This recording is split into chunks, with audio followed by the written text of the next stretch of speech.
De la puce à l'oreille. De la puce à l'oreille.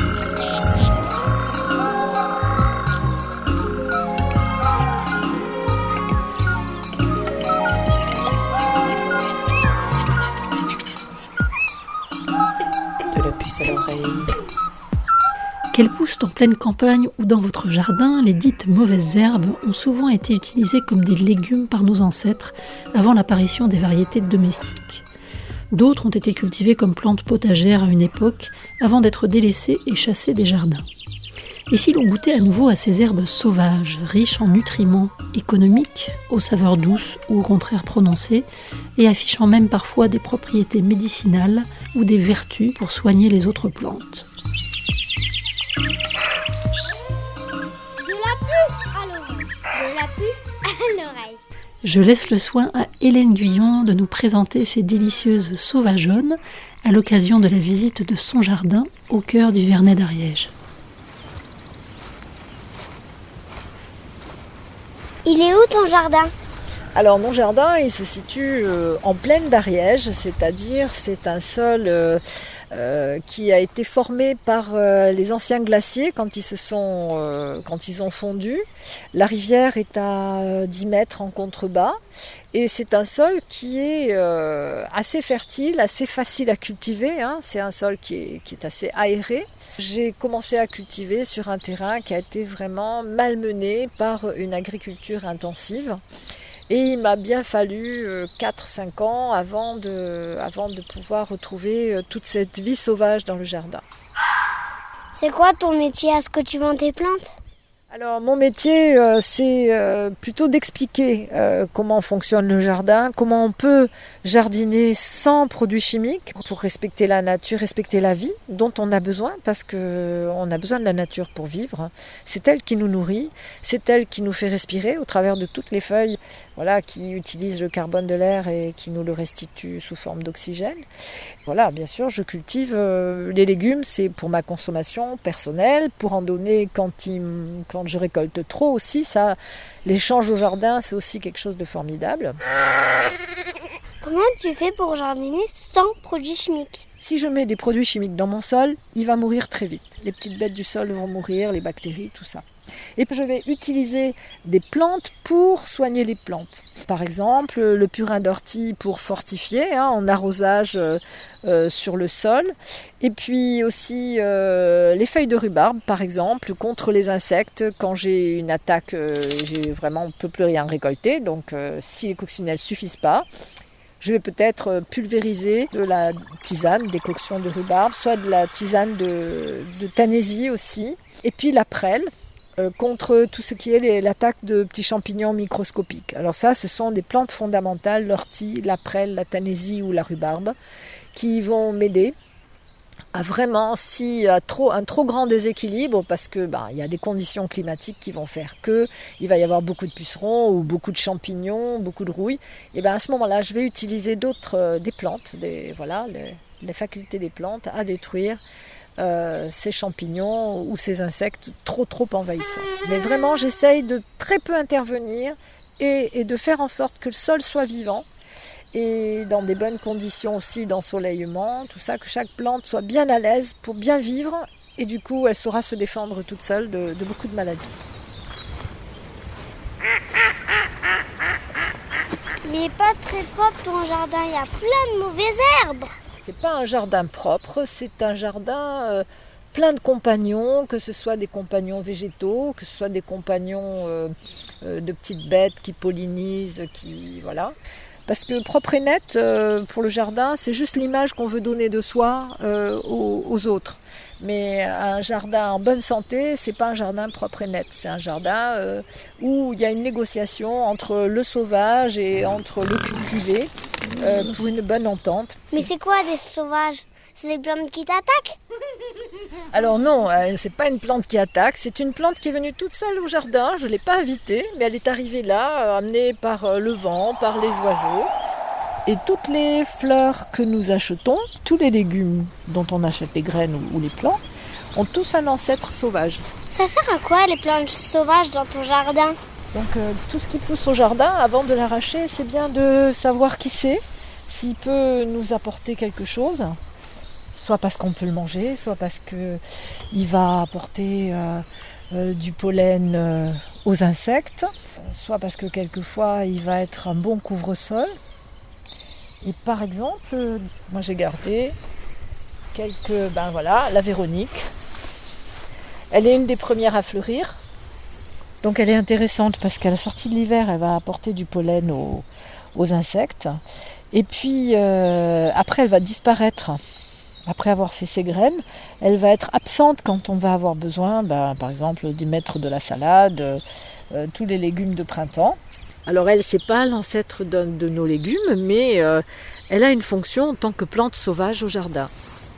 Oh, regarde la coccinelle! Alors cette coccinelle, elle est sur les orties. Elle sort quand, à la sortie de l'hiver, on les voit magnifiquement rouges, brillantes sur les orties, les feuilles d'ortie vertes là. Alors, dans mon jardin, il y a des orties parce que c'est une plante qui est bénéfique sur de multiples aspects. Et entre autres, elle fait partie des plantes d'appel. C'est-à-dire, les pucerons, quand ils vont arriver dans mon jardin, ils iront tout d'abord sur les orties. Ce qui fait que les coccinelles vont arriver pour manger ces pucerons. Et elles seront là quand les pucerons chercheront à aller sur les fèves ou d'autres légumes du jardin. Avoir un petit territoire avec des orties, c'est toujours intéressant. On peut faire du purin d'ortie pour fortifier les plantations. On peut utiliser les jeunes pousses, la tête des orties, pour faire des bonnes quiches, des bonnes soupes. Donc il y a toujours des orties dans mon jardin dans quelques endroits. Après, il ne faut pas les laisser devenir envahissantes parce qu'elles vont se reproduire très facilement avec leurs graines, mais aussi avec des racines traçantes. Quand la terre du jardin est meuble, on arrive à arracher les racines des orties et puis il faut savoir un petit peu négocier sur le territoire, quoi. Et puis celle-ci, elle pousse à côté d'un plantain que j'ai volontairement laissé ici aussi parce que si on se pique avec l'ortie, la feuille de plantain écrasée avec les dents et frottée sur la piqûre d'ortie, elle soulage immédiatement. Elle soulage aussi très rapidement de piqûres de guêpes ou d'abeilles. Et puis le plantain est une excellente plante médicinale. En décoction pour les problèmes de conjonctivite, c'est fabuleux. En plus, elle peut se manger, les jeunes feuilles faisaient partie des salades à la sortie de l'hiver, salades sauvages, sur la table de nos aïeux, parce qu'elle a un bon goût et elle est tendre, il faut prendre les petites feuilles du milieu. Celle-là, elle est drôlement jolie. Alors cette grosse plante avec plein de fleurs bleues magnifiques, c'est une bourrache. Elle n'est pas venue sauvage dans mon jardin, mais je l'ai plantée et elle s'est ressemée partout. Alors là où elle va me gêner, je vais l'enlever, sinon je la laisse parce que maintenant, à la sortie de l'hiver, les abeilles, les bourdons ont faim. Donc c'est une très belle fleur, riche en pollen, riche en nectar, qui en plus peut se manger. Elle est très jolie sur une salade, elle a un très bon goût un peu de poisson, d'huître, enfin un petit goût particulier. Et c'est vraiment une compagne du jardin. Ça, c'est un pissenlit. Les lapins, ils en mangent. Eh bien, il n'y a pas que les lapins, parce que nous aussi, on peut en manger. Ces fleurs sont riches en pollen. Ces feuilles donc sont comestibles et avec les fleurs du pissenlit, on peut faire d'excellentes vins de macération par exemple. Et c'est une plante comestible très belle. Il faut juste la laisser là où elle gêne pas, quoi. Un beau petit diable à la fleur de l'âge, la jambe légère et l'œil polisson, et la bouche pleine de joyeux ramages, allait à la chasse aux papillons. Comme il atteignait l'orée du village, filant sa quenouille, il vit Cendrillon. Il lui dit bonjour, que Dieu te ménage, je t'emmène à la chasse aux papillons. L'araignée rampante, la guêpe sauvage, la petite musaraigne, le rat des moissons, le chaton espiègle, l'alouette volage, tous recherchaient des papillons. Il ne savait pas que sous les nuages se cachait la mort et ses myrmillons. Dans les champs de blé et verts pâturages, la mort des chenilles de papillons. Car ils ignoraient qu'après le passage du tracteur massif aux roues sans rayon, aux ailes déployées sur un fin nuage, il n'y avait plus de papillons. Chenilles tordues mortes sans embâge, il avait semé l'extermination de tous les petits et même davantage, hannetons, souris et papillons. Abeilles perdues, le vagabondage avait remplacé l'orientation. Vers des ruches vides de leur rayonnage, elles erraient comme des papillons. Faute de couleur, faute de bruitage, la nature devenait désolation, alors qu'elle était dans ce paysage comme des ailes de papillons. Et toutes les fleurs que l'on dit sauvages, bleuets, coquelicots, rouges, vermillons, qui faisaient le bonheur des enfants sages, s'étaient envolées comme papillons. Sans abeilles, les fleurs, faute de messages, n'avaient plus d'amour, n'avaient plus d'union, et se désolaient de cette vie sans partage avec leurs amis les papillons.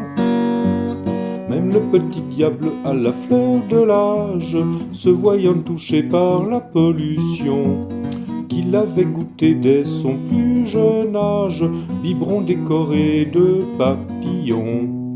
Gamète raréfié, le bilibertinage ne pouvait plus prospérer Cendrillon, malgré le plus charmant des remue-ménages, qu'on ait vu une mémoire de papillon. Un volcan dans l'âme, ils revinrent au village, toussant et crachant leur désillusion d'être les victimes et même les otages de tous les tueurs de papillons.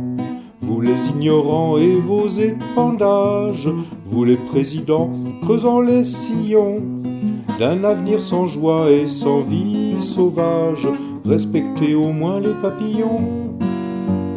Écoutez et transmettez le message de nos petits diables et nos cendrillons, qui veulent vivre vieux et devenir sages avec des millions de papillons, des milliards de papillons. Vous êtes toujours à l'écoute de l'émission De la puce à l'oreille en compagnie d'Hélène Guyon qui nous parle aujourd'hui des plantes sauvages au jardin. Ça, c'est une pâquerette. Alors les pâquerettes, elles sont là au milieu de la planche d'aérocambole avec leurs cousines, leurs amies, les Véroniques, parce qu'elles sont souvent ensemble et ça fait vraiment un beau tapis de couleurs. Alors ces pâquerettes, c'est pareil, ça fait partie des auxiliaires du jardin dans la mesure où elles couvrent le sol, où elles ont des petites racines, elles vont pas être difficiles à enlever quand je déciderai de cultiver autre chose sur cette planche. Et elles ont plein de propriétés. La fleur peut se manger en salade, ça donne de belles couleurs. Les feuilles se mangent elles aussi dans la salade, elles sont très bonnes quand elles sont jeunes. Et elles sont aussi médicinales, c'est-à-dire que la macération de feuilles de pâquerette dans l'huile laissée au soleil pendant 10 jours est tout aussi intéressante qu'une huile d'arnica. La pâquerette, c'est l'arnica de la plaine en fait, du jardin. Et ça, c'est quoi?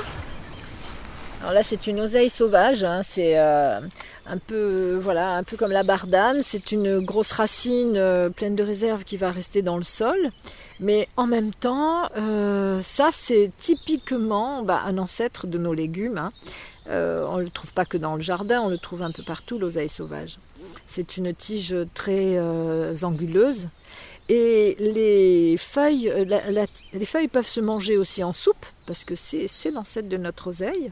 Et la tige, tout simplement, quand elle est encore bien tendre, qu'elle se casse facilement, on peut la couper, enlever toutes les nervures un petit peu dures qui sont tout autour, et manger le cœur de la tige, qui est acidulé et qui est vraiment excellent.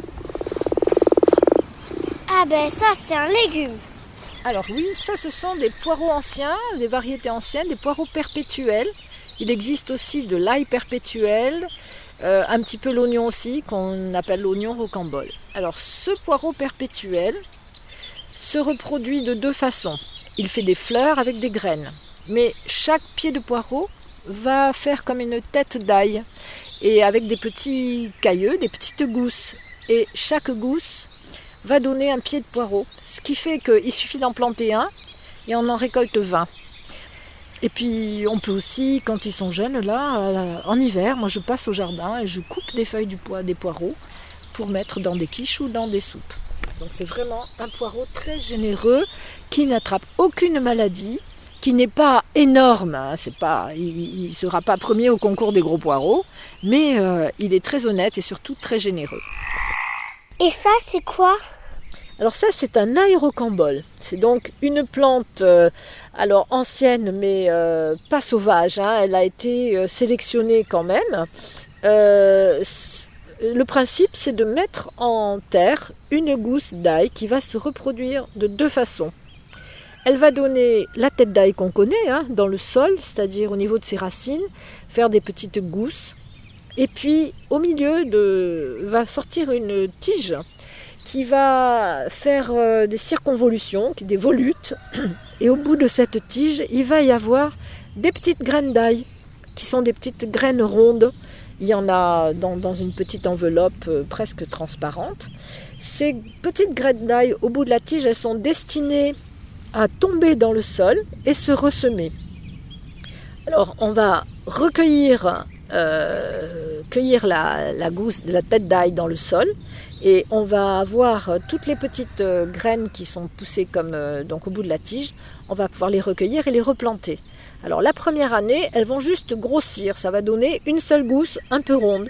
Et la deuxième année, à cette gousse un peu ronde, il va y avoir des petites gousses d'ail qui ressemblent, qui vont se mettre tout autour. Et le cycle est bouclé. Et c'est pareil, avec une gousse d'ail, on a dans son jardin des centaines de gousses d'ail sans avoir fait grand-chose. Est-ce que tu as d'autres légumes dans ton jardin?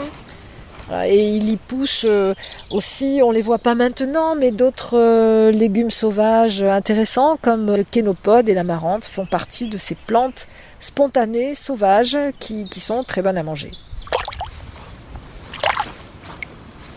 Et ça se mange? Non, ça c'est une garance tinctoriale, donc qui est de la même famille que le gaillet gratteronde qui est beaucoup dans mon jardin là. Et qui est un peu envahissant. C'est la même famille que la garance sauvage, mais ça c'est une garance qui a été sélectionnée parce que ses racines sont très riches en pouvoir, en pigments tinctoriaux, et ce sont des pigments de grand teint, c'est-à-dire qu'on peut retrouver des milliers d'années après des tissus toujours teints en rouge par les racines de garance, quoi. Ça sent la menthe ici. Ça c'est une menthe poivrée. En fait, les menthes s'hybrident beaucoup entre elles. Et celle-ci, avec sa tige carrée rouge, ses feuilles très gaufrées, c'est une menthe poivrée. Donc celle-ci, elle est vraiment excellente en sirop et en tisane. Donc elle couvre le sol, sa fleur va attirer les insectes, donc elle est utile là où elle est. Moi, ma maman, elle m'a dit de pas manger les fleurs parce que c'était des poisons. Alors, ta maman, elle n'a pas tout à fait tort, c'est-à-dire qu'avant de manger une fleur, quand on est un enfant, il faut toujours demander à un adulte qui connaît. Parce qu'effectivement, on peut très facilement confondre deux fleurs et il faut vraiment les connaître à coup sûr. La fleur, elle se reconnaît aussi à la plante entière, c'est-à-dire comment sont les feuilles, comment est-ce qu'elle est placée sur la tige. Donc tout ça sont des détails qui font qu'il faut avoir un peu se documenter.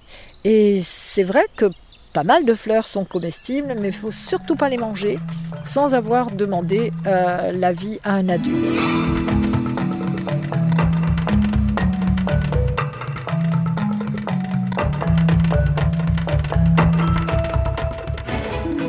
Merci beaucoup à Hélène Guyon pour cette visite riche d'enseignements. Merci bien sûr à Maëlle pour ses questions. Nous retrouverons Hélène Guyon lors de la prochaine émission qui nous parlera cette fois de la biodiversité animale au jardin ou comment mieux l'accueillir. Je vous rappelle qu'une manifestation nationale qui s'intitule Rendez-vous au jardin se déroule le week-end des 4 et 5 juin un petit peu partout en France. À Foix notamment, des jardiniers vous ouvriront leurs portes et vous feront découvrir leur passion. Vous trouverez plus d'informations sur les manifestations proposées par l'ANA dans ce cadre sur notre site internet www.ariègenature.fr. Au cours de l'émission, vous avez pu reconnaître La chasse aux papillons de Georges Brassens, mais détournée avec humour au service du jardinage sans pesticides par Monsieur Guyon, qui l'a composé à l'occasion d'une opération Zéro Phyto qui s'est déroulée autour du Vernet d'Ariège. C'était une émission proposée par l'ANA, réalisée par Carole Erscovici avec Julien Vergne à la technique. Merci encore de votre écoute.